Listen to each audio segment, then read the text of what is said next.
Good afternoon, everyone. We are live. This is the Helping Friendly podcast.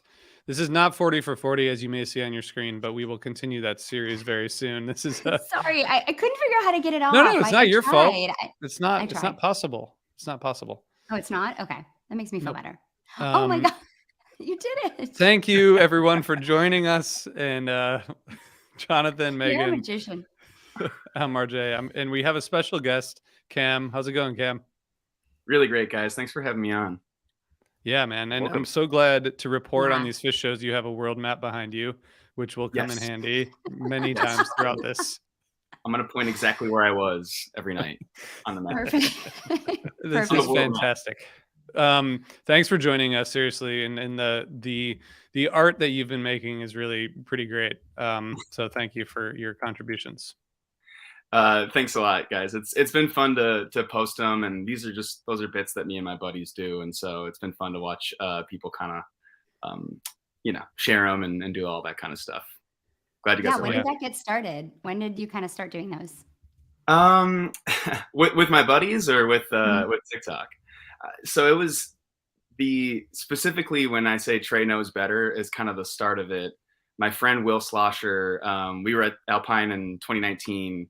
And if you guys remember that Saturday first set, it was really a lot of fun. There's a Yamar in there. It's like NICU. It's like a really dancey first set. And then they play Frost.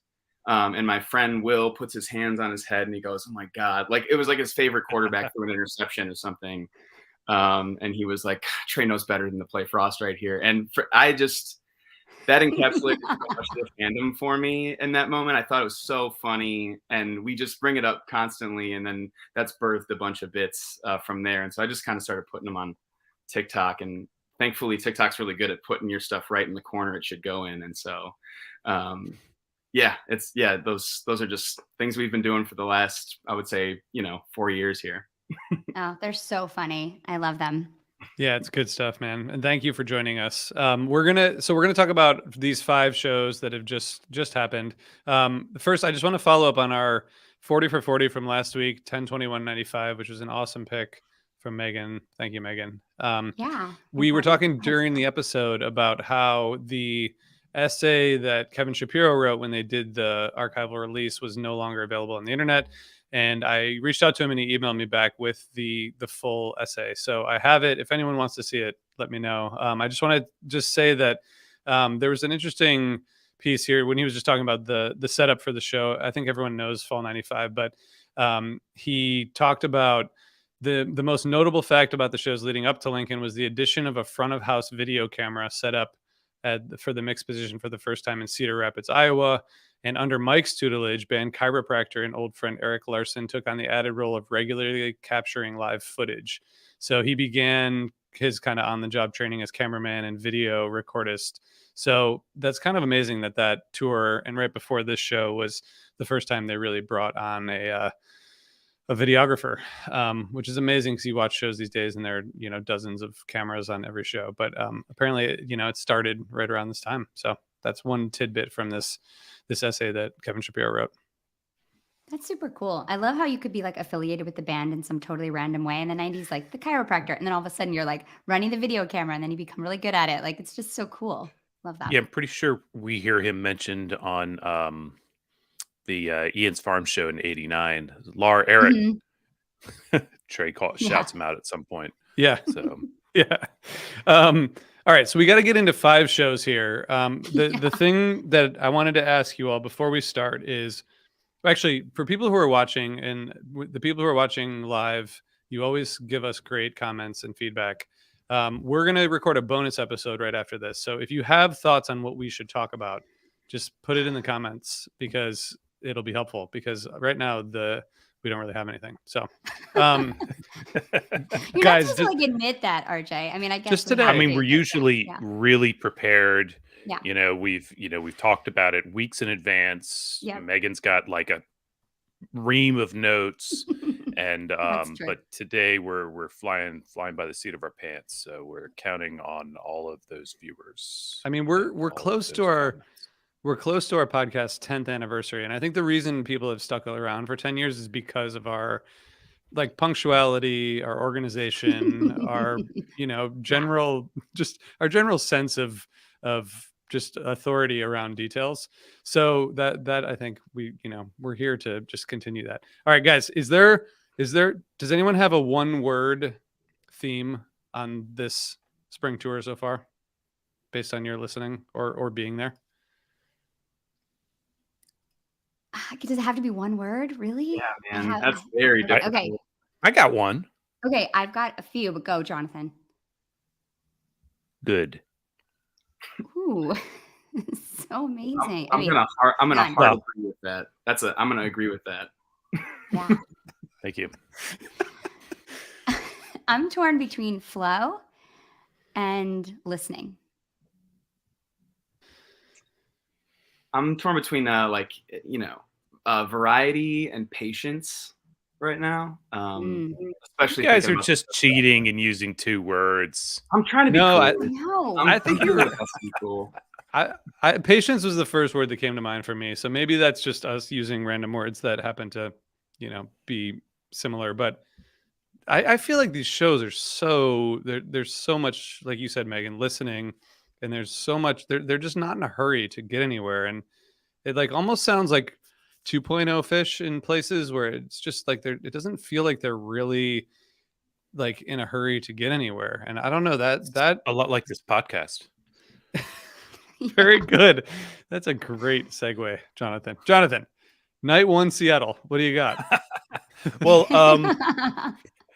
I get into it. So actually, I sat down with my friend Marty, who was at the shows. I sat down with him last night, and we had a couple adult beverages, and he told me about his experience at the venue, and a little bit about the music. But I think the biggest I think we can all talk about the music, and the biggest takeaways I have from him are, this is a completely remodeled venue, and he said it was super nice, like super nice. The food was really good, and not just good, but like high quality. Like they have rules. If you go to their website, they have rules about the vendors all have to have like, I'm not going to quote it because I didn't read the rules, but it's like organic meats and all of this. There was no plastic waste, no plastic cups for the beers. Like he said, I ordered, you order a beer, it comes in a can, so it could be recycled, and you order a shot and it comes in a little metal cup, so that can be recycled. Like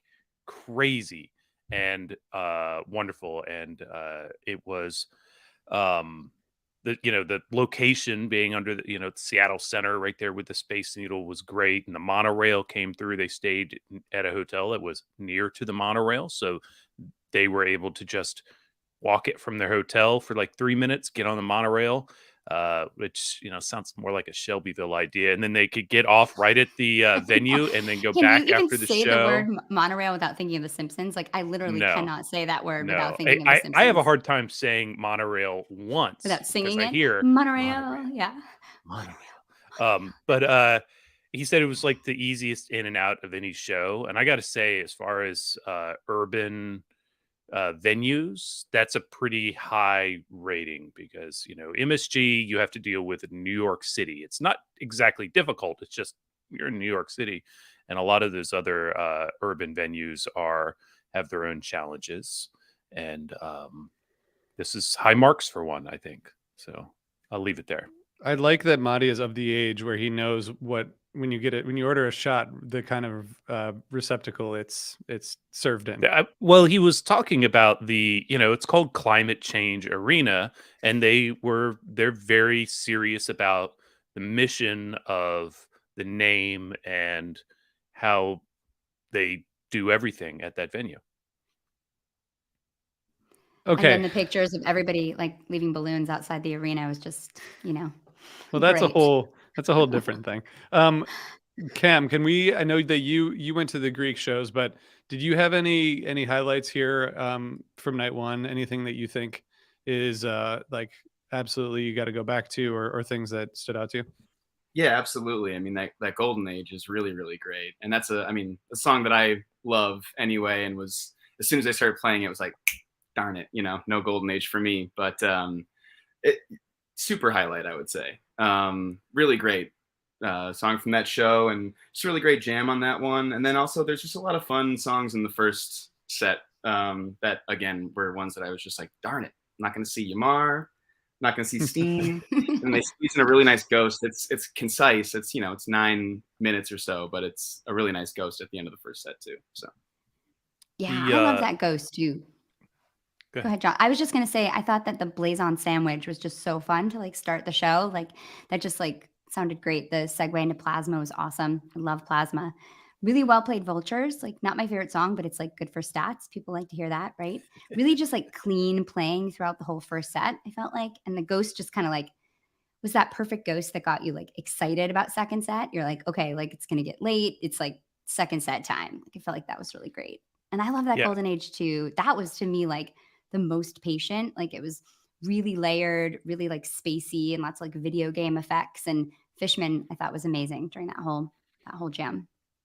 I love the call to go into plasma in the middle of a jam because there have been many Yes. jams where they kind of hint at plasma anyways, and plasma's perfect. There's not a lot to it. You're not going to get caught in this, barrage of lyrics or anything. It's a pretty simple song. It's mostly about the groove, so it doesn't really break up a flow of a good like first set jam. So I thought that was really Hmm. nice.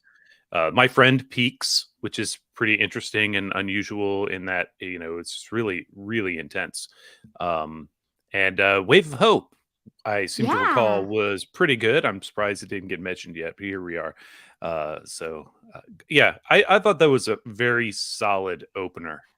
Very Yeah. solid opener. Yeah, totally. That wave of hope was great. Like really, really pretty, like foreboding, kind of like melancholy feels, like glorious peaks. Just Trey sounded amazing. I thought really I great. I think there's a lot of like listening in that set in particular in the second set. I mean, Wave of Hope I think is like the song of 2021 to 2023 so far. There it's been performed 13 times. There's at least 6 jam chart entries, I think if you include this one from the other night. Like that's a pretty high batting percentage and At 21 minutes, it'll make it in there. So. yeah, and I mean Yeah.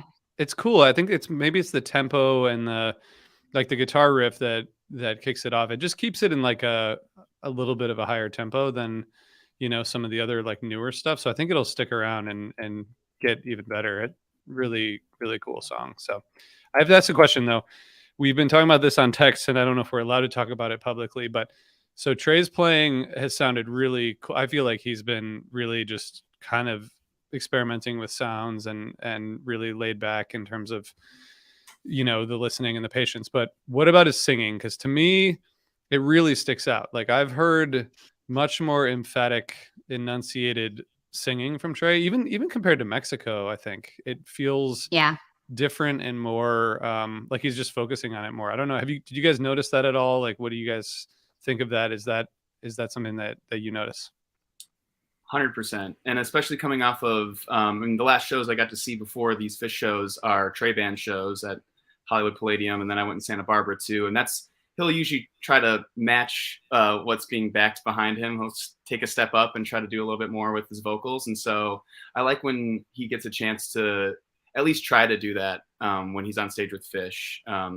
So in 2022, he would do that kind of with MoMA Dance. He would add those like na na nas in the background and do a little bit of the Trey band stuff with that. But yeah, it's nice when he can kind of flex it a little bit, take a risk. Yeah, I'm here for it. I like we've talked a little bit about why he's doing it, but we know he's interested in singing and like it's an area that he really works on and like wants to improve. I know people have strong feelings about it that are not positive, but you know, that's their problem, I guess. Jonathan, what do you think? I think that it's going to sort itself out in due course. I understand that it bothers some people, and it doesn't bother me. I hear Trey singing. I'm not sure if Trey is trying to sing in a way that better protects his voice. Um, like I don't know, Phil Lesh basically stopped singing with the Dead because he thrashed his throat because he was singing Mm, wrong. Um, and Trey's gotten away with it for years, singing however he was singing or half singing, speak singing, and all of that for built a career on it. But he's, really studying vocals now, and I think he's experimenting with how he can use that. I could be wrong. And I also know that not everybody loves it, and that's okay, because Trey's going to do it anyways, just as usual. And you can, that's his motto, I think, for everything. Trey's going to do it anyways. Yeah, So, definitely. Mhm. Definitely. I want to actually, hopefully, maybe the next interview we do with, I'd like to ask him about it, because like Walls of the Cave, for example, is like I think on some of the new songs where it's like stuff that he has written, or even like ballads, um, like Walls of the Cave, like his vocals were totally different, and he was really like enunciating the words in a totally different way. And it's an interesting change, even like I said, from Mexico. So I don't know. I get, like you said, Jonathan, maybe it's just it's like, I mean, I don't know if this is like crude. It's like equipment. It's like a technical thing that'll sort itself out, just like pedals and switching your gear yeah, around, right? It's like something that kind of smooths out over time. Yeah, he'll and he find wasn't whatever. No, Go ahead, he'll find Jonathan. whatever makes him comfortable in what he's trying to do, whatever feels comfortable, and whatever seems to work best. And if when that'll happen, I don't know, and I'm not too worried about it. Yeah, I mean, he wasn't a trained singer before, right? Yeah. So, like, Yeah. I've studied voice, and there's a lot of technicality to it. And if you don't know how to do it, and you've been doing it kind of like self-taught for 30 years, 35 years, whatever, it takes a long time to kind of rework it. So he's learning a lot, and probably, he's practicing and trying stuff out, and some of it's going to work, some of it's not. But I agree with Jonathan. Yeah, it'll all sort itself out. And Cam, I want to ask you about that just in person as we get to the Greek shows. But let's talk about Seattle night 2. I think the night 1 was a really good start of a tour, and didn't seem like a lot of rust, or like there was. I don't know. I feel like even the composed parts of these songs are it just feels like they're like practicing more. Yeah. And I guess the stuff that we talked about last week that Ari did with Mike and Paige and Trey, Mike talked about practicing specific songs before the set, and I don't know, it just feels like they're focusing on executing the songs, which is interesting. And night 2, I don't know, it felt even more like they were in a zone, especially the Wolfmans in the first set. That just was, man, Paige and Trey on that Wolfmans, to me, was like, maybe I'm biased given like December and then January of the albums, but it just feels like they're like more locked in than usual. And like Wolfman's, that was just a great vehicle for that. But that was my kind of highlight of the first set. What do you got, Cam? For the first set, I mean, I was pulling my hair out over the Isabella. I am a chomper. I'm going to chomp. I don't care. I think it's a lot of fun. And then for him to even just be like, I played that because Jimi Hendrix is from here. It's like, yeah, man. Maybe you heard of him. Definitely. Yeah, your video that you were put out during this set was hilarious, because you were like reacting to like how you were feeling about missing these songs. It was totally how I was feeling. This is a fucking perfect first set. Like, it's so well crafted. It's so great.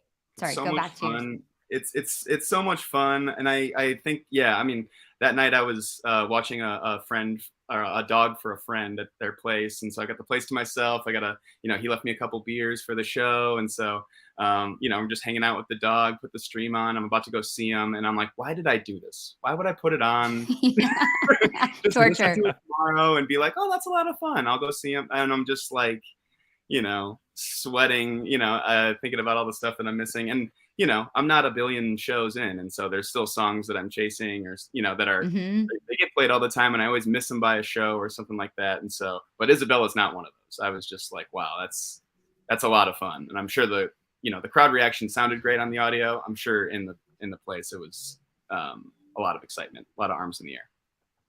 Oh, and the jam into Isabella, just the coming out of that hot Wolfman's into Isabella, that was great. Yeah. Good Reba, great Chalk Dust. Mm-hmm. And then the second set, can we just talk about this second set? Because somebody mentioned flow at the top of this thing. I'm gonna have to check the bylaws of the podcast to see if we're allowed, but I'll do that quickly. We're allowed, and then I'll go back and do first set. If we're not, we'll just retcon this whole thing. We'll re-record it, just cut it out, whatever you got to do. Yeah. because I think that's really good. They're doing a little water theme at first, and the Piper, it gets kind of deep, and nice hood, and hell, I even like this encore, fairly rare Train song. Oh, love that song so much. Brian and Robert in the encore. Somebody's groaning somewhere, but they also groaned when they played Leaves, and they're wrong. And They are. and then Santos, They're to so rock stupid. out and wrap it So up. What a wrong. good, just so good. They were. I felt pretty good about this show after the fact, and I think the band should have. Yeah, this first set is absolutely perfectly setlist construct. I mean, I was on Book Plus last week or something, and I was saying that I wish like Trey would start writing set lists again. And I'm not claiming that Trey watches Book Plus, but like I am saying that like I think maybe he's thinking about set list construction and like a little bit of a more like less than just going out and being like just deciding in the moment, because this is just absolutely perfectly crafted, this whole show. And especially the first set, it's so strong and everything just kind of like perfectly works together. And yeah, that Wolfman's into Isabella, like I remember when we heard Isabella at Baker's Dozen, it was just like the way the crowd reacts to that song is like nothing else. Like it just, people go crazy. It's so fun. And then Leaves to land in after that is so perfect. It's just like the perfect landing spot. I thought this whole set was awesome. And yeah, I think the Wolfman's through Reba is just like perfect little just set of music.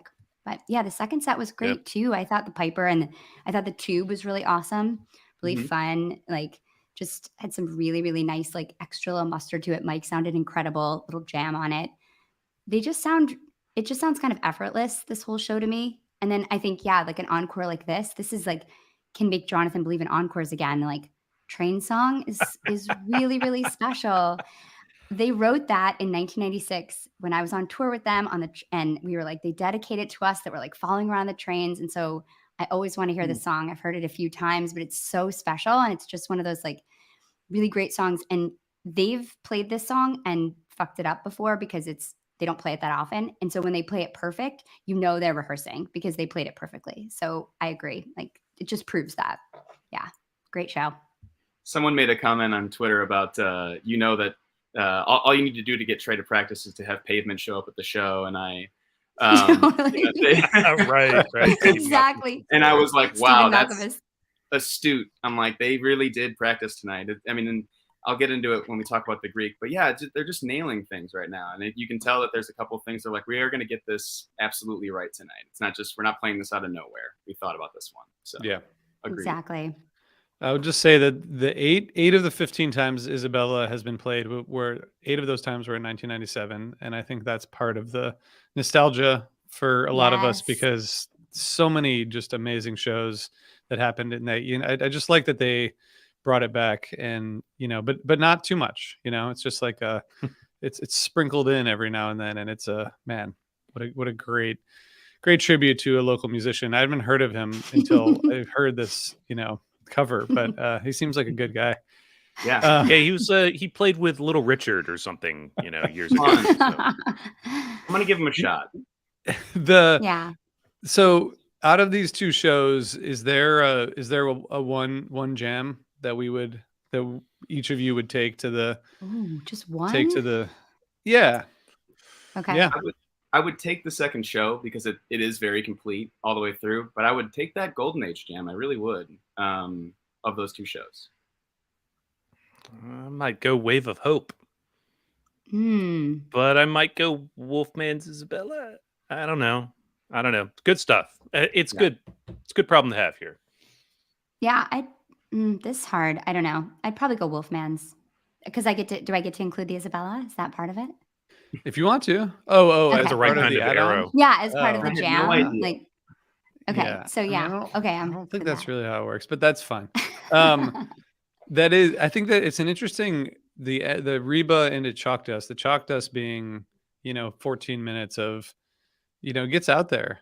Yeah, it's interesting.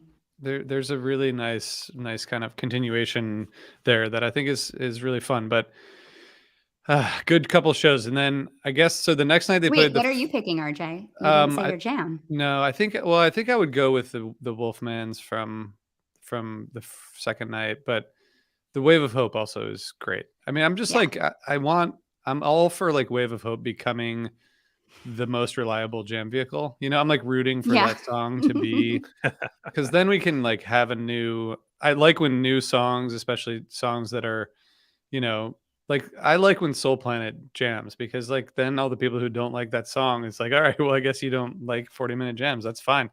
But You like to stick it to the people. I like it. yeah, I like, and These I'm, are my I'm favorite moments too. These are yeah. my favorite moments too. Ever since that we got that Ruby Waves and half of the crowd behind me in Alpine went to the bathroom, and then they came back and they're like, "What's going on?" I'm like, "If Like, you I don't know. like this, Trey will make you like this song." Exactly.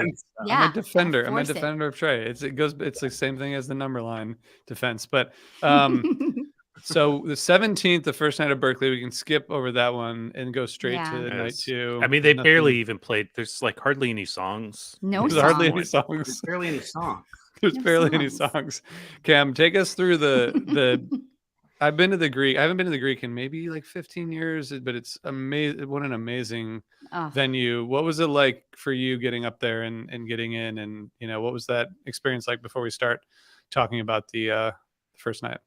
Yeah. Well, my brother, my little brother Kyle, was able to score 2 3-day passes through the lottery, and we were just like, ecstatic. I mean, we're from Wisconsin. We never thought we were going to go see a bunch of West Coast shows. And then, I moved out here a year ago to LA, and Kyle moved to Scottsdale a little while ago. And so started to hit some West Coast stuff. But the Greek is just such a, to us, like a monumental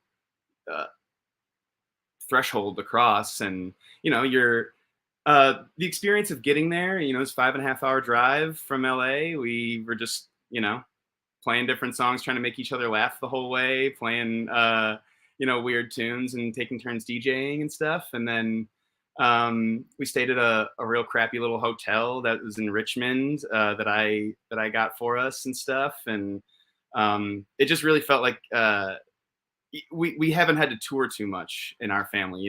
Alpine was about a half hour from our house. And, when I went to Deer Creek in 2021, that was like, an hour from my place in Chicago. So it felt like we were, out on the road and seeing some shows that were far away from home. And so that was really exciting just in itself. And then the experience getting in, I mean, it's all GA, as people have been talking about online. And so you kind of just lined up every day. You found a spot on the sidewalk and you hung out from around 2 to 4:30, and we lucked out. Just being the two of us, it was easy for us to get in and find some spots and share them for each other. And there's been a lot of talk about the tarping that's going on the floor and kind of the whole bowl. And I mean that was the big bear to wrestle every single day. Is like, all right, let's go find a 2-foot by 2-foot square. I'll sit down and you go to the bathroom and hold down this spot. And I think if we would have had literally even one more person with us, it would have been really, really difficult to kind of navigate seating, or let alone 2 or 3 more people. that makes a lot of sense. Everyone's saving spots for their buddy that's still at work. But we weren't at work. We got off work and we were there early and all that stuff. And so, but we lucked out with really great seats the first night, and then the second night, or in the third night, I should say. The second night we were a little lost in there. Ended up having to stand in the aisle, and we were getting squished, and it was a whole thing. And other people were commenting on that too. But we lucked out night 1 and night 3 with really, really great spots. And so night 1, we are like 10 people back of Paige, right on the floor. Awesome. And that's the closest I've ever seen the band. And it was just an incredible vantage point. We were kind of like on that first step as it starts to go up. And it was just like surreal to be, I've watched that Cities video that guy posted in 2010. If that's got 100,000 views on it, I'm probably 20,000 of them. And so just to sit there and look around and have that vantage point of the band was just, we were loving it. We were really excited. There's something about like being from the Midwest and being in California at the Greek and seeing a Phish show that you're like, wow, I never thought I'd be this cool. I don't know. I just felt like I was like, I never thought I'd actually be like at the Greek theater. Like, I'm not cool enough to have done that. Just so you know, we got really You lucky. did it. You did it. It really had nothing to do with coolness. We got very lucky. We were very fortunate, and so it had nothing to do with our cool level. If anything, we didn't deserve it. I don't know, Cam. I feel like you're cool. Come on. All I think right. you're cool, Into it. Cam. You're cool. I think you're cool. You're right. You're right. So- It's pretty- So they open up the first night, curtain with first performance since 2019. So yeah. like anytime they play the curtain, you're just hoping for that. And how was the crowd reaction to, curtain with Carini, like that as that set was settling in? Well, my brother wouldn't let me come on here without saying that I did cheer early about the width. He's like, it's not the width yet, and I was like, okay. And then he's like, if you're going to be going on the podcast, you got to out yourself immediately when you get on there. And so I did cheer early, but we got a curtain in Deer Creek in 21, and they followed it up with My Soul, which is my little brother's least favorite song. I think it's hilarious.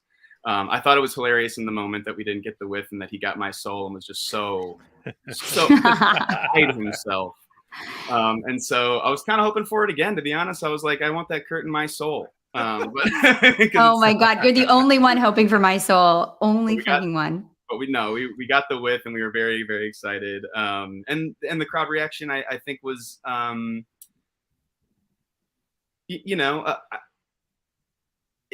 of the weekend, it doesn't seem like a memorable reaction because there's so many huge reactions, but people were really, being pretty cool about it, I would say. Around us. That's California, man. Everybody's too cool. Like they don't want to overplay their hand, man. It's like, No. By the end of the night, no one was cool. West Coast, bro. Yeah, bro.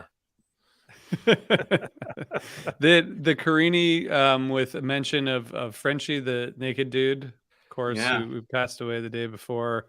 It's nice of Trey to mention that, and Into All These Dreams, which I thought was a great combo. It's a beautiful Carini. Yeah. Mm-hmm. I thought the jam was nice, but not just nice, not just a good jam, but it was beautiful. And I thought a pretty nice, you could hear them moving towards all of these dreams. And I thought that was a sweet tribute. And arguably, I think that, maybe more of the show was really with that in mind. Can I talk about the stash? Yeah. Yes. I didn't think you would, but now that you're going to, I'd just like to bring it up because everybody's going to talk about something else that maybe happened in this show. I don't know what, but I've only listened to the stash 6 times. No, I'm kidding. I have listened to it 3 times, and it's pretty good. It kind of goes. It doesn't completely, melt my brain or anything. It's only about 12 minutes long. But it kind of goes, and it's pretty good, and I enjoyed it, and I'm really glad for it. And I will also be the guy who says Halfway to the Moon after that is awesome. What a great call. And I enjoyed this first set. There are a lot of songs that I would prefer not to hear, but Halfway to the Moon is not one of them. I think Halfway to the Moon is Halfway awesome. to the Moon. But you can hear the obviously there was a problem with the mix, and the Live Phish version got released after, so maybe to our own detriment. I think a lot of us listened to the audience version first, and by to our own detriment, I mean just that we don't listen to audience versions that much, or at least I don't. Even though the tapers are always out there delivering the goods to us. Thank you, tapers. Thank you. But you can hear during Halfway to the Moon and during Mull, like people are just like, yeah, let's just time to chat. It's like catch up. What's been going on? Which is just pretty fucked, like in general. But I wonder in out his there a new little hit bit single. sometimes, so. Come on, everybody. Yeah. Get down. Were people like taking breaks at that point during Halfway to the Moon and Mull, Cam? Yes, there was a guy that we were standing next to in the line he's from New York. He's a really nice guy. He's like, I just want to see Mull really bad.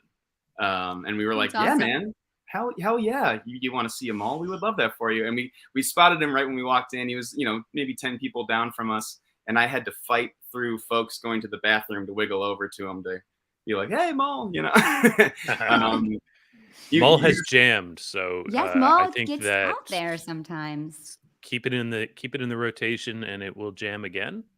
Mhm. Maybe. Yeah, totally. And it also was, I don't know how on the nose this is. It feels super on the nose, but we were pretty chilly every single night. And so, the lyric with the, it might be chilly for a Moscow Mule. It felt like there were little nods to it being cold all weekend. We obviously stepped into the freezer later, but it was around 45 degrees every single night. People were bundled up. And That's so, cold. yeah, Yeah. maybe a little more. Mo Maybe a little bit.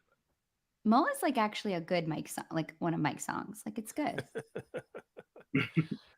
Oh, actually, a good Mike song It's good. implies that there are actually not good Mike songs, Megan. What have you done?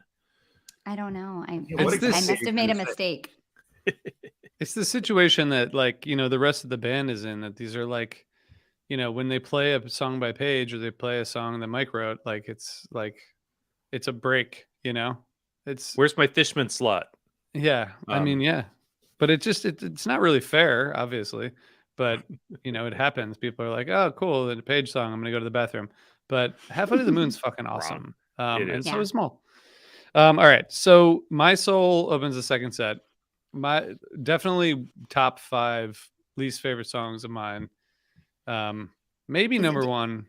Is it Brian Brinkman's number 1? I think it is. I think it it's is. Brian's number This 1. Probably This yeah. is- It's probably 2 for me. Perfectly executed there to for give me. everybody else plenty of room to dance when they kick into Tweezer, Yes. Ooh, I like that. I like that. because there are people not back from the bathroom. Do they still do um, the free stream for like the first song, yeah. the second set? That's so fucked up, right? It's Like so My funny. Soul. I think it's the funniest thing in the world. It's just like, Right? here you go, guys. We're You can gonna have we're gonna this. say goodnight for the night, and you'll miss out on As this. it fades out, you hear "Doon, did it." And you're like, Yeah. no. And maybe, I've never watched those, but the I don't cynical either. view is that they do that for that reason. I don't think that is Right. real, but I Trey do might not like even know they do that. I Right. I do think like you're right. I like the little short song before the jam. We talked about this on our text. Yeah. But like, evening song, That's a more perfect one. before Tweezer to start open yes, a second please. set. It's so great. That's not My even like a Soul- little one. That's like really good. More. I mean, could be a according to very you big and song. me, Me, I think you and me are we the only ones. I think we're kind Cam, of what the do you only think about ones. More? Hey, wait. They didn't play more. We've got a I lot know, of but I ground to just- cover. okay, Don't put okay. this guy on the spot. Fine. He's the guest. Oh, he's over here. All What do you right. think, Well, Cam? but what if he has a strong feeling? Yeah. What are you, I've his got about lawyer? 20 minutes of thoughts on More if you guys want, or we could do the second set of first night. It's Yeah, whatever. one of those two. More. Let's go with More. All right. I guess So, we should but- maybe Yeah, just talk fine. about Fine. Tweezer. We'll move on. Fine. So they drop into Tweezer. I'm so happy to and talk about this Tweezer. You Yeah. called an Uber, right? Yeah, we are like, what do you think about getting out of here? Because I'm too good for Tweezer. That's Need the the thing that rush. happened at my first show with my buddy Andy, who I'm going to see tonight. He flew out for these shows. They opened the second set with a Tweezer when I saw it with him, and he went, wow. And I hadn't seen Phish before, and I obviously know Tweezer. And I was like, why is that on? He's like, I've seen about 100,000 of them. And I'm like, so you haven't seen this one? I mean, like, they're about to play it different right now. You're going to see a new one. I don't think that guy should be allowed to go to Phish shows anymore. No, I man. think it's funny that I didn't realize that all the like jaded vets are actually your friends. Like this is amazing. Like They're all all my your characters buddies. that you're playing are all your buddies. This is so and good. I mean, that's why the fandom's so great, is because we can be as critical as we can be, and we take it so seriously, but it's also hilarious. I mean, it's Yes. endlessly hilarious to me. Yeah, Totally. it's such ridiculous nonsense, which is why your videos are such great satire of like this thing that we all, I mean, we have a podcast, we're doing this right now. How So ridiculous. I've said, we've probably given you a lot of material. So thank I you. hope so. I've done these things. I've had, a friend who had to go to ended up leaving the show because they weren't feeling great. And then, they ended up staying in the car, and, we were worried about them. And it was a little bit, we were worried about their health. And then when they finally are like, okay, they're like, man, that Undermine sucked. I'm like, that's what you want to Yeah. like, I'm like, this is like Exactly. the least important, but also is important. It was a bad Undermine at the time, so whatever. But I mean, it's a good. yeah, he Take us into the tweezer, Cam. Take us there. gladly. I everyone's very excited. We haven't seen the tweezer yet this year, and so people are excited to be getting the tweezer. And then this jam is just, I mean, they have jammed this song, like I said before, 100,000 which ways. And, that the first, once you get into the jam of the song, that first like 8 minutes of the song, Kyle actually leaned over to me, my brother, and said this. He said, Paige is just setting up something really, really great right now. He's turned around. He's not facing the band. He's not facing the audience. And he is just in his own world, building a groove for these guys that was just slow and patient and confident.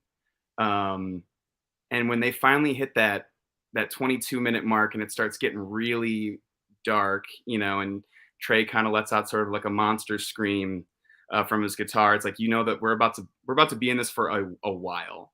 And as we get to that 29-minute mark, I've listened to it a couple times now. This is not often just seeing it live. Yes.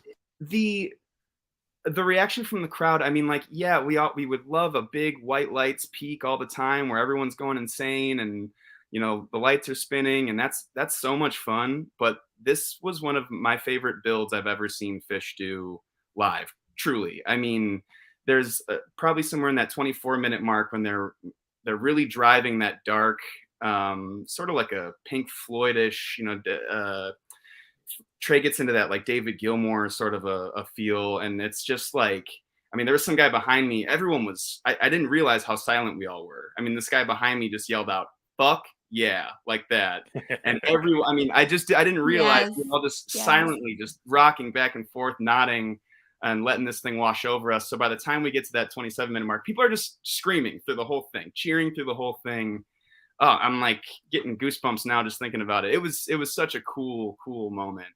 That the Gilmore bit, I just want to bring you back to that for a second, because I was thinking, I think I may have texted you guys about this. It sounds like, I mean, they're not playing Pink Floyd, but Trey sounds like he's got that tone of Gilmore on Shine On You Crazy Diamond. Yeah. Is that the bit you're talking about? Yeah. That part that's pretty rad. But then, oh my God. Just brooding. Sorry, and please dark go and on. evil. Yeah. And people are just, I mean, for anyone who wants evil Phish, like that's it right there. That was awesome. Yeah. It was really great. And then they weren't done with it. Came back into the tweezer, and, everyone's really excited, cheering it on. And then we're going to give you another 15 minutes of Trey and Paige just spinning around each other. It was just such a great trade-off. Like you were saying earlier, RJ, I think, them making that album together, clearly they're really synced up right now. And that was the first time in the weekend, or one of the first times in the weekend, where I'm like, these guys are really just clicking together. Yeah, I mean, yeah, can't complain. I just, the only thing I want to complain about is that they played Tweezer. I was looking earlier today. I saw between fall 2021 and summer 2022, I saw 5 out of the 6 tweezers between, and it's not like I went like to every show. That's on you. That's just, I know I caught fault. a lot of tweezers, and now I haven't seen one since Atlantic City last year. So the fact they didn't play it in Mexico is it like, I kind of forgot. And it's amazing that they held out for this long, until this version. But there's so much, this is just, I feel like this whole tour so far is really like them experimenting and like new sounds, new gear. There's a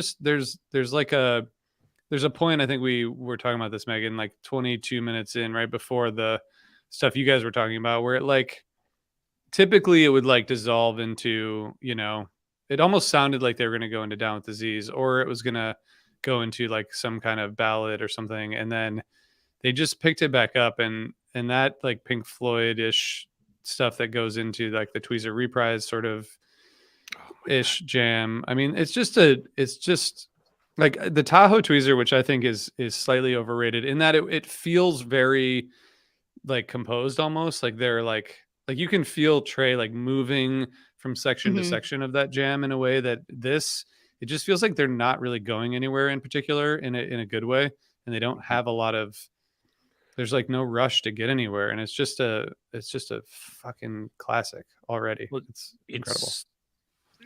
Tahoe Tweezer feels like Trey's leading. This feels way more like collective, effortless effort.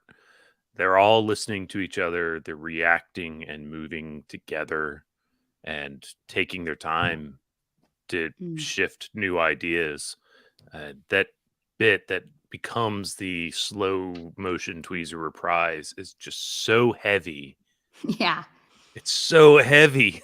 I listened to it like twice yesterday in my car, and the second time was when I was coming home from a show last night. So I had the, like the highway to myself, and I'm doing like 80 miles an hour straight through the dark, and I'm just like pounding on the ceiling of my car, Oh yeah. because it's just Yes. so great.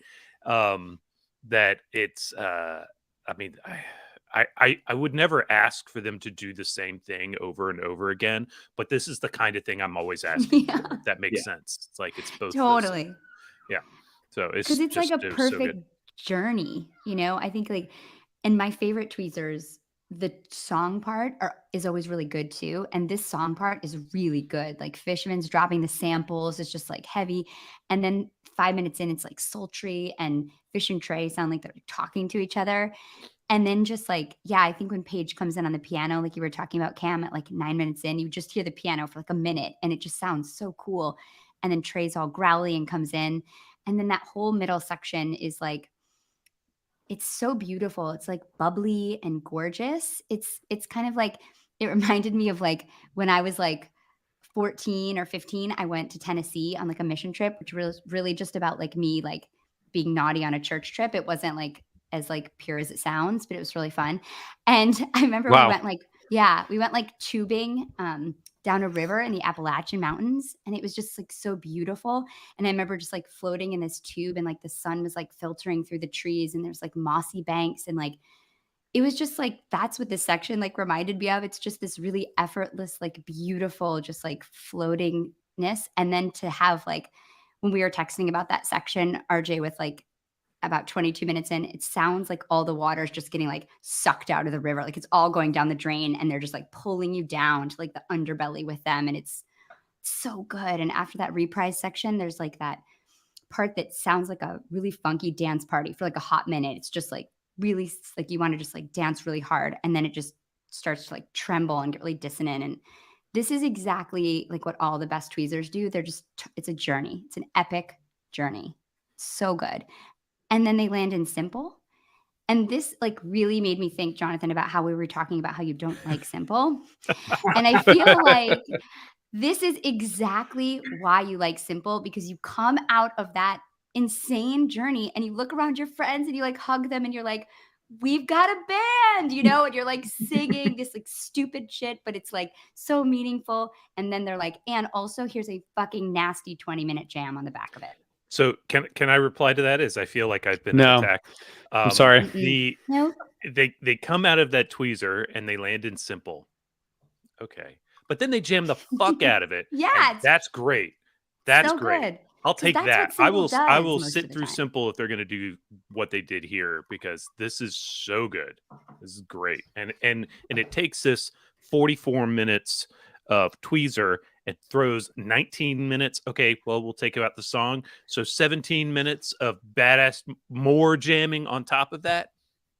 Fuck yes. And a great transition into rock and roll. Oh, Oh God. Come on. man. Which is just what a smoking closer. What? That's This the set, best one. The in best. spite of the opener, is a great set. I agree. Yeah. Yeah. I want to say, I'm going to get in trouble for this, but I think rock and roll is largely like a throwaway song when Phish plays it, because I think it's mostly like 8 minutes. It's like, it's very predictable at this point. There have been amazing 99, 2000, like that's, you sound like you're in a Cam video right now, RJ. Yeah, you're writing the next one for me, man. Oh, early But- 3.0 rock and rolls were like that too. It was like, Yeah. every now and then it would sneak into the Drowned section. It would be nice big jam to open the set. Yeah. But the Drowned / Down with Disease, big set opener, depending if it's raining. Right. And I'm just saying it's usually an 8-minute thing. And it's like, You're right. but Yeah, in this but context, it's a perfect closer. It's like it is a perfect emotional. closer. It's It an is. emotional closer after It's a this. It's perfect- like it's you want to it's a good scream that your closer. life was saved by rock and roll after a 44-minute Oh. tweezer. You just do. And Cam Yeah. and I were talking about this too. Like that had to be the best moment in the venue after all of that kind of a set. Megan said Actually, that I gotta ask you this, Cam. I know yeah, she set you up there, so you answer her. But also, the yeah. best moment in the venue after that set was it not realizing that you got to come back for 2 more nights. I know. It's Jesus Christ. yeah, it was really, really reminiscent of well, first of all, Megan said that she would have cried if she would have gotten a rock and roll after those 2 jams, and I was very close. I was very close to crying. I mean, yeah, the crowd reaction on both the simple and the rock and roll were just like, you know, it was like we are getting a huge night right now. It's more like thank you, if even if you don't like Yeah. simple, it's like oh my god, or if you don't Instant like rock and roll, classic. Instant yeah, Yeah. classic. I mean, no instant doubt. classic. But I just in defense of my own point, which I was hoping one of you guys would do, but 10 out of the last 20 versions of rock and roll that have been played have been encores. And you know So how I feel about encores. It's I like know, but a also, Wait, I'm the it's one who like doesn't like encores. I me I too. know. Well, Take we my can seat. both not like them. We can but form a this is the thing. coalition. Just That's because the it's way an things encore happen. song, because it closes something out, it puts like an exclamation point on it. It's getting something across, and they want you to take away that feeling. And just because something hasn't been jammed out doesn't mean it's a throwaway. Not every song Well, it can be a depends how you look jam. at it. tell them, Megan. Tell them. Let them Thank I'm know. just saying this you. one, Cam, welcome back. the whole You gotta reason have I I some know. straight ahead rockers too. the Is whole reason I Yes. brought that up though is You to don't say know what's that gonna happen. this one hit differently though, and this one was the perfect closer for this Yes. particular situation, and it was great. That's all I'm saying. But Yeah. I don't need to hear like a 7-minute rock and roll encore. Sorry. I mean, That's fine. Well, you That's didn't fine, RJ. because they played it in the set closer yeah, and I slot, wasn't there anyway, so who gives a and shit? then they played "Miss You," which I think kind of punctuated my earlier point as Yes. to Yeah. this whole show Great being a song. little bit of a tribute. I'd rather hear a Beautiful Miss You song. encore than rock and roll. Yeah. And You especially can if you end know on they're Miss probably going to play "Sand" or something like that after. Exactly. So what a good That's encore. true. And Then they you know did. you're know, getting two. Cam, in one of your videos, you said like I don't really do sand. Yeah. I'm not like really a That's- sand. and I that know is they my play And it. it gets that's my older everywhere. brother Kellen. My older brother Kellen is the guy who got me into it with his LimeWire account on our home computer back in the day. He used Nice. to have all the 97 on there, and you could just rip through. And he is he's not a Did he have sand the guy. gin and juice? And like Yeah. sand. Gin and juice. He Well, we doesn't have do two. sand. We do have 2 more shows to recap, and for those listening on audio, we're going to take a quick break, and we'll be back in 1 second. Yeah. All right, Cam. Apparently, there were 2 more nights after this. I guess there were. How do you recover and get to another show after? I mean, would it have been better for your overall health if they just played one show and then they like went to the next town? I mean, because you got like an instant classic show there the first night. But how were you feeling? The next morning when you're getting mentally prepared for night 2. I am so tired coming out of that show, and my voice is hoarse and just a lot of screaming going on and enjoying myself. And and Kyle and I were just so excited. It was really even. It was bigger than this, but it was reminiscent of the 3-night run we got in 2021 at Deer Creek. That first night at Deer Creek is just incredible. Yes. With a massive simple, and other. There it is again. I liked it. And that night was like, what are they going to do tomorrow? And then it was the same feeling, and even more so coming out of Berkeley. It was just, we knew immediately that was a classic. There's a lot of smiles on everyone's faces coming out of the show. And we were just like, this is going to be a really big, at this point, we have 5 shows left, me and Kyle, because we're going to go to Hollywood. And we're like, what? I mean, if we would have just gotten that night, I would have been happy, but we get 5 more nights of Phish. I mean, that's, we were feeling really lucky, and we were feeling really blessed. And we were also feeling really tired the next day, and super tired today. But that's like the best feeling when Phish has already won. Like then you don't Yeah. have to worry like, oh, is every show going to be like just blah, whatever. You're Yeah. like, that's how I Playing felt without like at the money. New Year's Eve run. Yeah, like 12:29 just was so great that like I was like, well, now 12:30, like I don't have to stress that it's going to live up to my expectations because they're It's really like the high. last for 12:30. Halloween run. We Yes, we exactly. were Exactly. getting like on the that. elevator after the first night, and we're like, "I'm Okay. good. They got They won. nothing to show me. It's all going to Yeah. be fine." Right. Exactly. They've already won. It's a good feeling. But then they did But- play a show. Exactly. The bathtub gin. Well, actually, sorry. There's a Seven Below, the Maze, the Mountains in the Mist, Olivia's and the- Pool opener. Yeah, that's a good. I Yeah. mean, but that's that's great because it's mostly like you said. Apparently, it's a throwaway if they don't jam it. So No, I think it's just like Yeah, a stat. I think it's a exactly. stats thing at this point, but it's also like it's not played that I think it's often. cool. yeah. they I mean, I've played seen it. 2 out of the last 3. It's not a big I deal. mean, it's but- only been played Oh, 9 you're times fancy. since 1997, RJ. 9 know, times I'm since just 97. saying. That's not many. All right, Just because fine. I've you gotten did it all 2 the of them, time. and I wasn't that excited about the Olivia's Pool. I got to be honest. I was like, I've kind of already gotten Olivia's Pool, and then my brother went, "Oh, I've Checked already it gotten off. Olivia's Pool," and I was Exactly. You checked it off your stats sheet, your official sheet, right? Yeah, I did. And it's also but my the- favorite lyric. I would just love it in a shafty if I could, if I may. Yeah. Yeah. Yeah. I mean, Yeah. it's fine. Better in a shafty.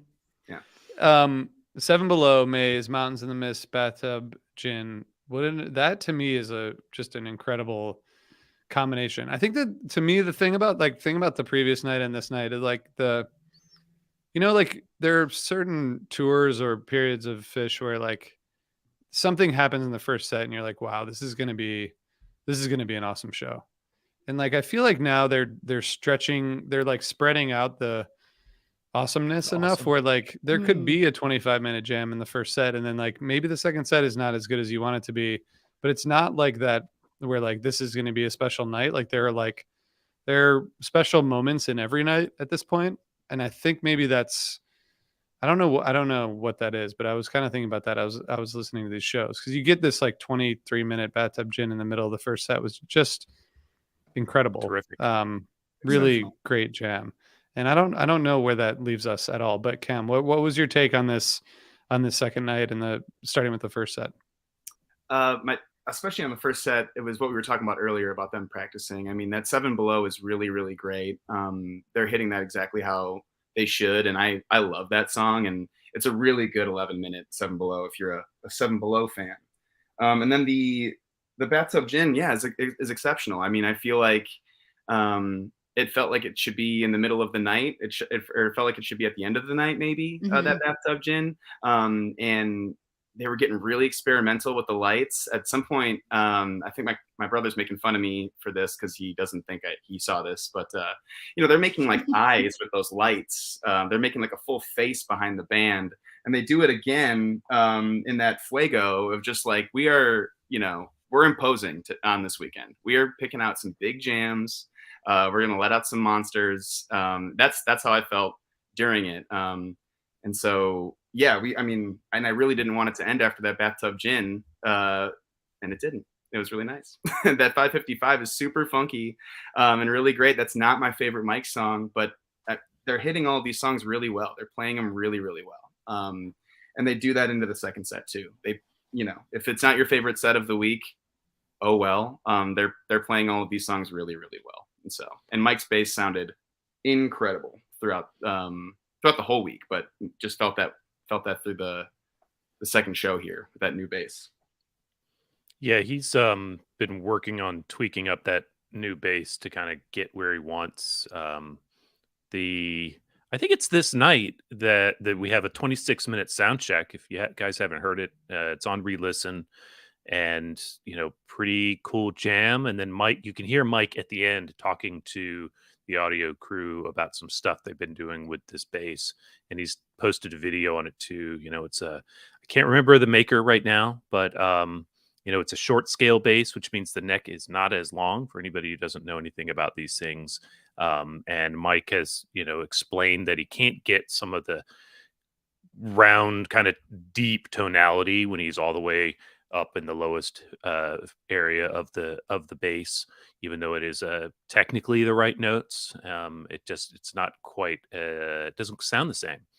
And so he's been working on trying to compensate on that, and I think that's a kind of an ongoing work in progress, but it sounds good on the tapes.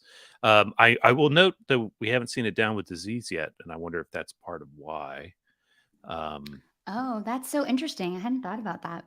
Yeah, but what we did get is really good stuff again. Like this gin, I really like this gin. Oh, loved it.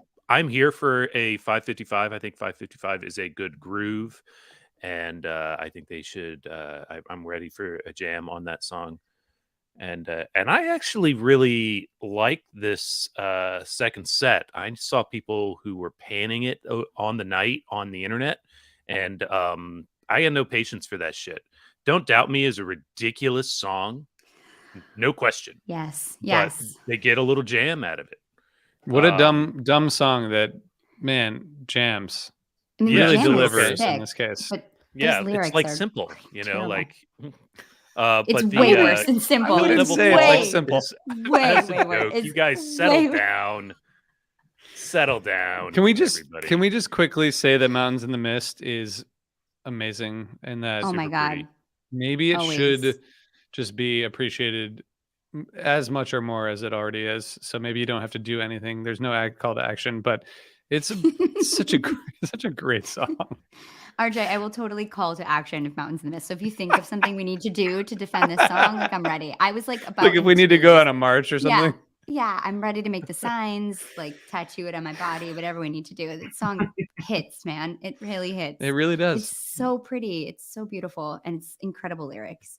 I really loved this first set. I thought it was really good. I think the Seven Below, like Trey's using those like creepy effects a lot. Like it almost sounds like carnival-ish. Like I don't know, I don't know anything about guitars, but there's something he's doing that like makes it sound really eerie. And then when he goes back to his regular tone, it just makes it sound like so predestined and gorgeous. You're like, yes, like I don't know, I just love it. And he was doing a lot of that in Seven Below. And the They gin, do not yeah, play that song enough, by the way. yeah, I know. Megan, There's like on a that 50 point, something gap. Mhm. maybe the tension and release that we were used to in the 90s is really like done more through sounds than playing. You know what I mean? Or like equally, because I know what you mean. Like he's creating these like these layers, right, of effects, and then goes back to the kind of clean tone, and it feels like a release from that.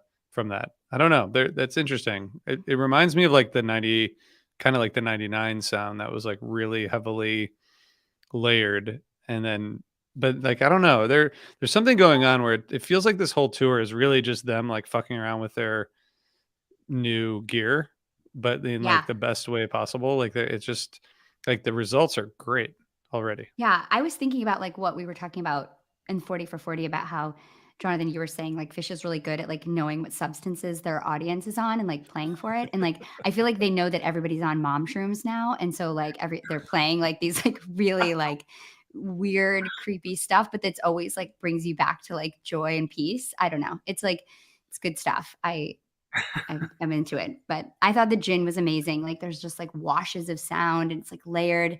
And then the peak is just like really galloping and beautiful. I loved this gin. I've gone back to this a few times. It's really, really nice. Same. Yeah. And 555, Jonathan made me love this song because he told me it was like Phish's new Speedway Boogie. And I was like, oh West my LA. God. Oh, West LA Fadeaway. Yeah. And I was like, that is exactly what it is. And then I liked it ever since then. And they did kind of like micro jam it in AC this year. And I was so happy. I was like dancing. I was like, Jonathan is right. And then like, here it is again. Now I like it all the time. Get that on a t-shirt. Yeah. Jonathan is great.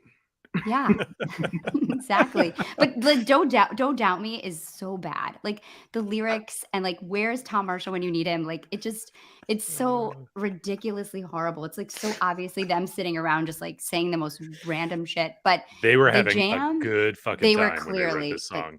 like, laughing their asses off at themselves. It's like inside jokes, right? It's like just like inside joke on inside joke.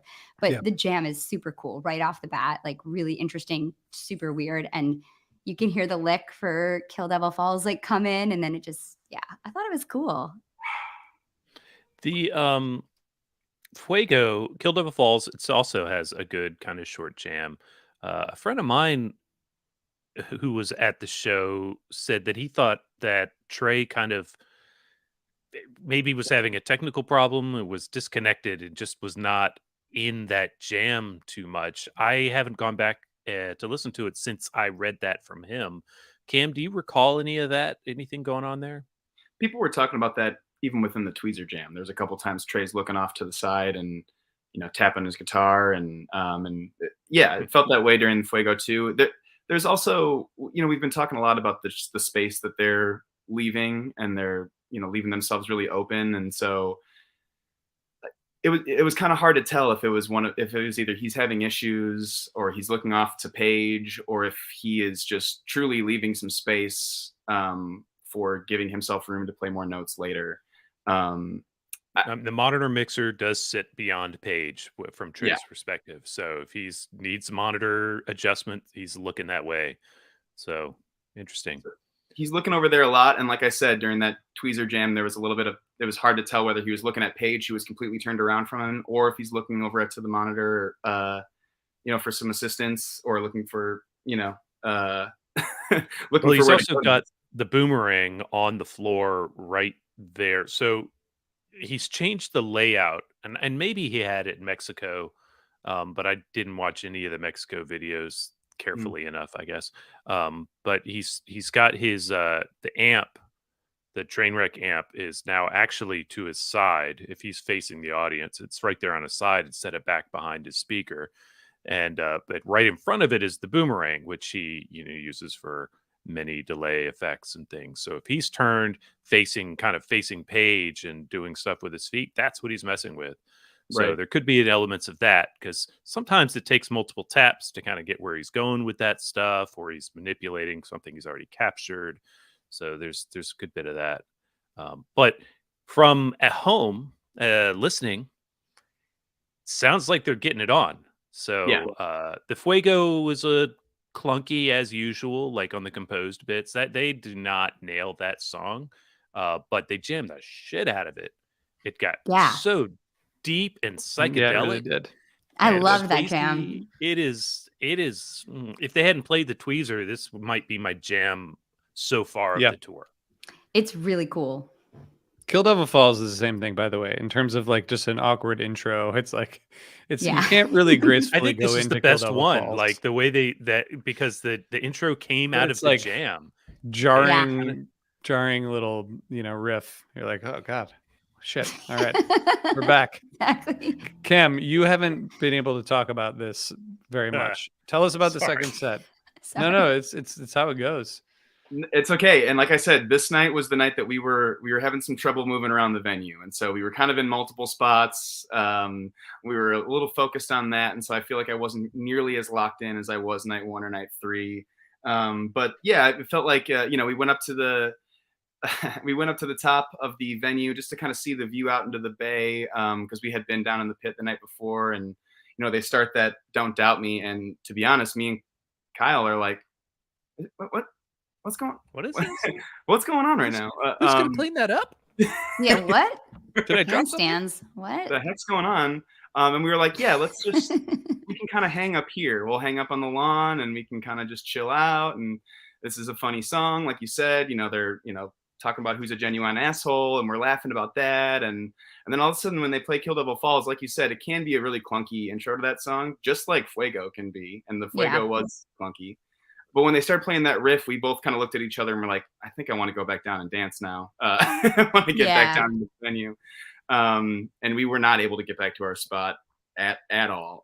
The aisle had filled up. The aisle for walking had filled up with people. It was quite honestly super claustrophobic for the entire second set. And so we loved the Fuego and we loved the way it was going, and we both left the show being like, I can't wait to listen to this one, because that was a lot to deal. That was a lot to deal with where we were at.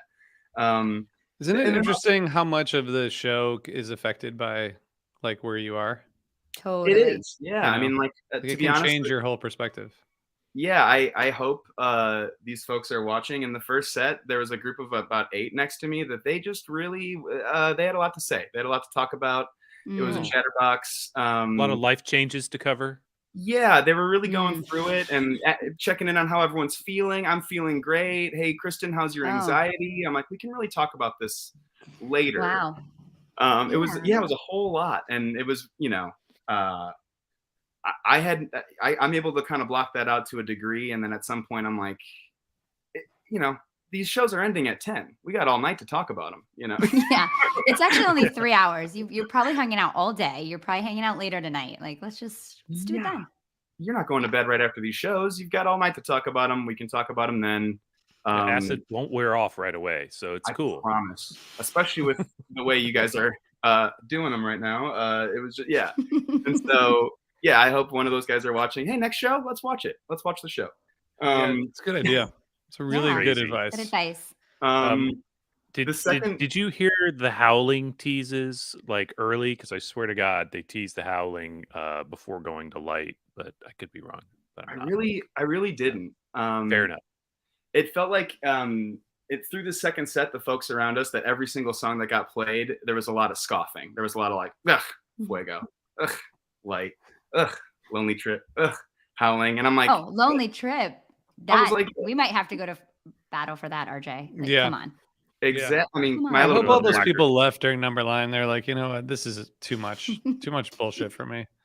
I was so proud of Trey for going Farmhouse, Numberline, Yeah. Character Zero. Yeah, I thought that's the funniest possible thing he can do. yeah, in my yes. mind. Totally. He has a lot of little jokes. Such a troll. The funniest thing he could ever do is play the ending of this show. Yeah, he And knows. I mean, he knows for sure. And what are you gonna do? Not cheer and Not come? sing? No, you're gonna. Everybody jumps around and cheers and sings. Zero. Yeah. It was too funny. So good. So we still have one more show to cover. Is everyone Yeah. still alive? Yes. I mean, I am. Yeah. I don't know if anybody listening Yes, I is, think but I we think are. that- We're Well, good. I We're good. assume everyone's psyched to get into this last show, which is not even the last show because you're going to the third to last show tonight soon, maybe like jealous. That's in the next hour. Like if we ever wrap this up, he's gonna. Yeah. He's Yeah, probably he's thank like, I'm God. trying to actually get to the show. And thank so, God, like, thank God for the world Oh, map. guys. All right, Cam, tell us about night 3. Night 3 is one of my favorite straight through start to finish shows I've ever seen. It was so much fun. The vibes were so incredibly high.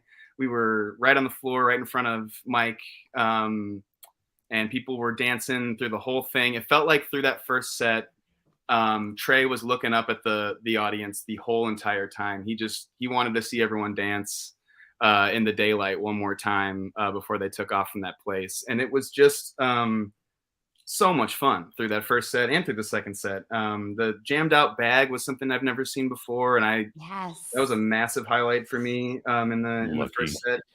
Lucky me. Yeah, this whole podcast is about how I've been very lucky this week, and so Yeah.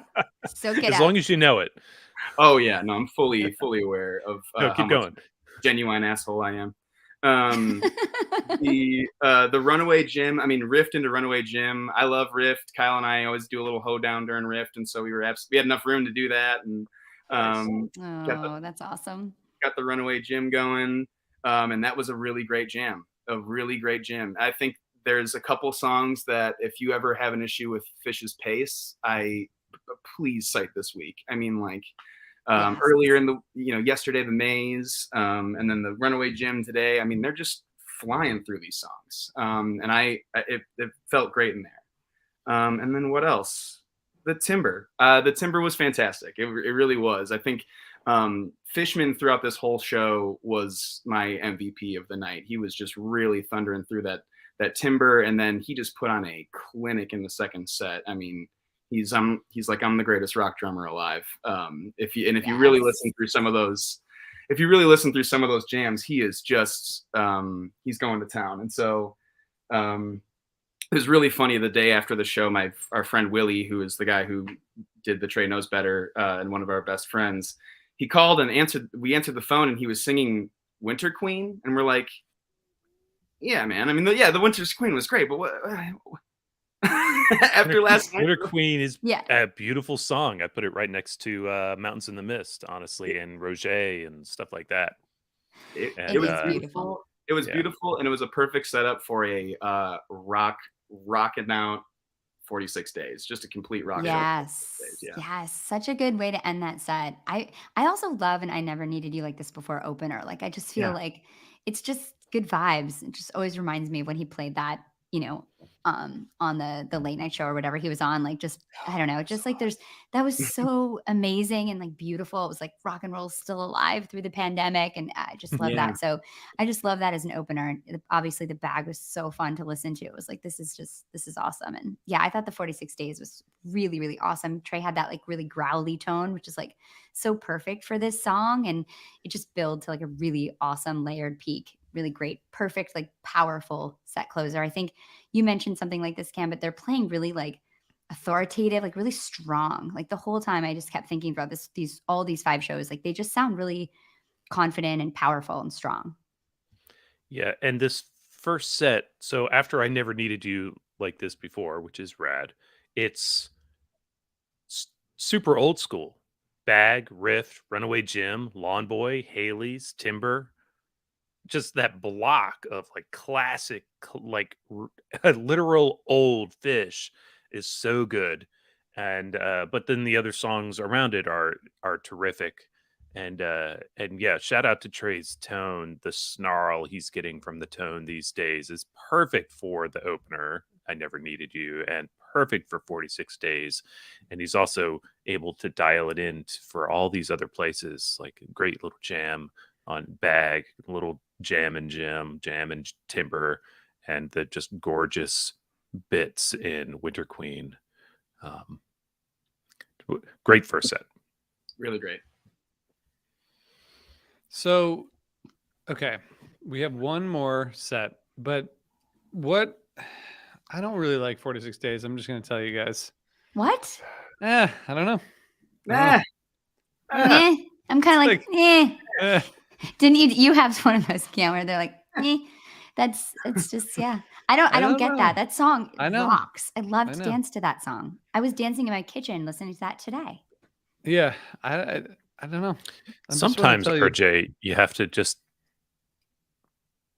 hate things. It's fine. Just go ahead, hate it all you want. It's okay. I don't like Timber. No worries. So there you go. Okay, well that's fine. What? No, Oh man, I'm sorry. We're gonna have to recast this podcast now. Yeah. There's something. Okay. Well, we don't have time because we're already like No, we're so yeah. we're I so. told- I really got to talk about this second set, and I'm sure Yes, Cam go. has thoughts. Okay, Go, Cam. go ahead. Tell us about set 2. To open up with Mike's was awesome. We wanted that so bad. Kyle and I, we really wanted the Hydrogen. We've never seen the full, all 3 of the guys, but but that Beneath the Sea of Stars is truly one of my highlights of the weekend. I mean, incredible jam. Just again, just an exercise in patience. They just set up a super confident groove throughout that Beneath the Sea of Stars, and I loved it. And at some point, there was twice during that set they completely turned the lights off. It was completely dark in there. Oh, that's awesome. Yeah, it was just so patient. That's just so much more confident to me than to build to a big crazy peak. Those are also fun. You're gonna get them though, so you gotta cherish these moments where they're gonna be that confident and leave that much space, and then open it up for just a ripping Weekapog. I mean, there's during the Weekapog, I'm like, no one can touch this band. You can't tell me any. I mean, they're seeing that song that So close true. live. They're just flying, and I was having a ball. And someone was asking me before the show, what do you really want to see tonight? And I said, it's probably going to be some cover that I can't even think of right now that is going to make people really excited. And it was the Cool It Down. I mean, come on. 12th time played. That's it. Yeah, they played it in Mexico a couple years, and I was like, oh, how cool would it be to see this song? And, just getting my Velvet Underground fill for the week was just, that was a really, really cool cover to see. Can I just go back to the Sea of Stars quickly? And Jonathan, I'm sure you have thoughts, and Megan.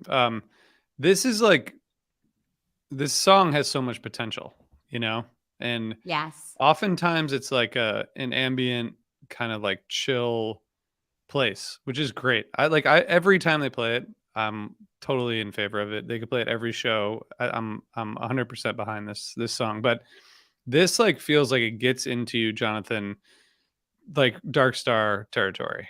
They're pushing this like spacey improv a little bit, and it peaks in a way that Sea of Stars is almost always, it just kind of like, it's just it's a chill place to be for a little while, and then they go into something else. But I feel like they were cognizant of like really trying to get the most out of this song, or out of this time in this song. And I thought it was really a pretty wonderful. I agree with you, Cam. I think it was one of the highlights of the weekend. But I don't think people will like, there's like a conspiracy against this song, and so we're gonna have to go march in the streets to keep its memory Wow. alive. Because Wow, we I have a think lot of people work are to do gonna, now. So much the work. work never stops. That's the whole thing Mhm. about being a Phish fan. You got to go out and fight in the streets about it. But Jonathan, how do you feel about all that? You really don't, but we're gonna. Right. We act like you do, but But yeah. no. You super don't have to, but Um, I do, and I will. Exactly. So in the comments, we have an astute, loyal listener asking how I feel about the Sea of Stars being in the middle of a Mike's Groove instead of a hydrogen. And if you're gonna not play hydrogen, please don't play simple. This is pretty acceptable. This is great. So Sea of Stars, like I support a lot of what RJ says. I don't know about Dark Star, but or Perp says, maybe one of those 70s freeform play-in jams, which I think is maybe closer to me. Basically it's akin to this kind of space that Single Drummer Dead found in 72. And the reason I say that is because and in that way is because this is a showcase for Jonathan Fishman. It's Mm. Ghost of the Forest. A lot of people, everybody is like, oh, it's Trey's album about, his friend, and it absolutely is that. But Fishman's the drummer on that record. And in this song, Fishman is the freaking driver. And he lays a bed that the band exists over. And so Sea Stars doesn't peak unless Fishman takes it there. Mhm. It's entirely him. And next time you listen to Beneath Sea of Stars, and here I'm talking to the audience at large, because I trust you guys probably have, focus on John Fishman. He is a fucking magician. It's amazing. And this is really nice. It's lovely space. And it is probably one of the, aside from a few other things, they've done a few other things in Mike's Groove that didn't have a hydrogen. This is one of the better choices to go to. I absolutely adored this performance and this placement. And yeah, to come in to cool it down after Weekpog, perfect. Perfect. Nailed it. Everybody probably was just like, yeah. Yeah. I could just feel it. I saw it on paper. I was like, fuck yeah. That's that's a right call. And then Set Your Soul Free. Really? Oh wait. Big Jam. Okay. Yes. Yeah. It is exactly that, Jonathan. Yeah. It is. Oh, okay, nice. I'm not gonna lie. In playing back the show for the first time, I stopped Set Your Soul Free 3 or 4 different times to go and like hear something else, or because other stuff was happening, but all during the song part. But once I got to the jam, I didn't stop that. Oh, this jam is so good. First of all, it's really Really. funny because in the beginning of the song, Trey keeps saying "turn it down" instead of "burn it down," which is just hilarious. But the groove is like really good right at the start of the jam, and like 10 minutes in, Trey starts using that like echo sound and doing those like really monster low notes. It's super dark. And just, yeah, you can hear Trey just like constantly playing with all these new toys. And then to land in What's the Use, which is one of my absolute favorite pieces of music, which is, this is a gorgeous version too.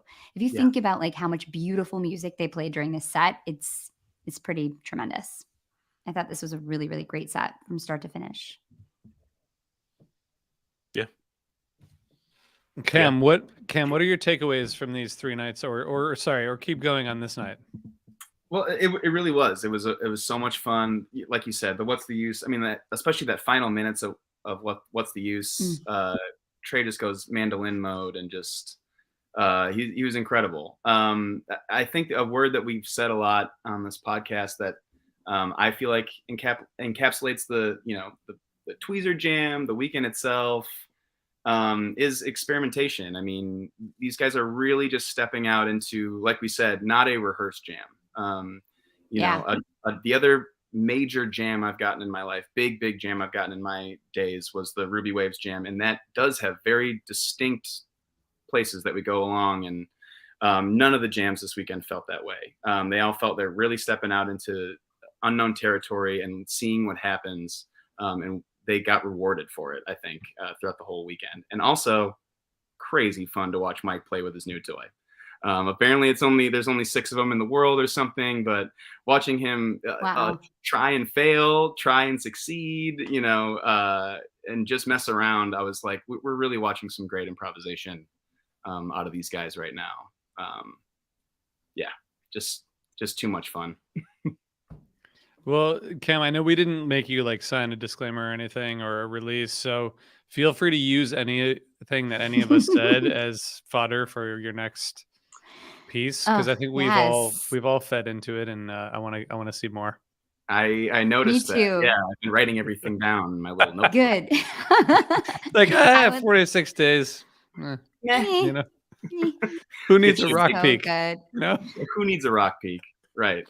We've had enough. We've had enough. We've all had enough. Speaking of enough, maybe our listeners have had enough. But Cam, are you getting ready? Like it's 2:30. Is it time to start hanging out, or is it like a show up late LA casual kind of situation?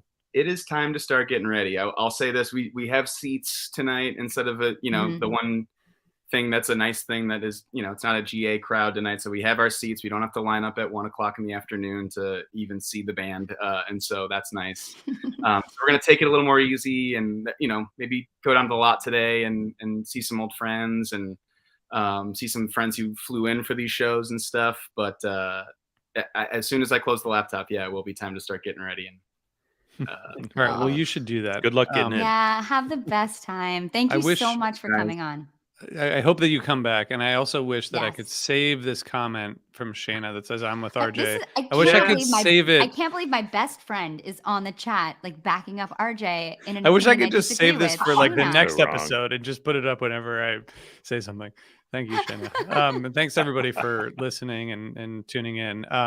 So Cam, have a great time. Keep up the great work. It's amazing, and we loved having you here. So thank you for joining us. Thank you guys so much for having me on. I've always loved helping Friendly Pod, and I'm so excited to have been on. Thank you guys. This was a lot of fun. No, thank you. Awesome. Have a great time tonight. Yeah, man. Have a great time. And thank you, Jonathan. Thank you, Megan. Talk to you guys soon. And we'll see you all back here for, I guess, the recap of the rest of the run next week. So thank you guys. Have a good weekend. Everyone. Bye.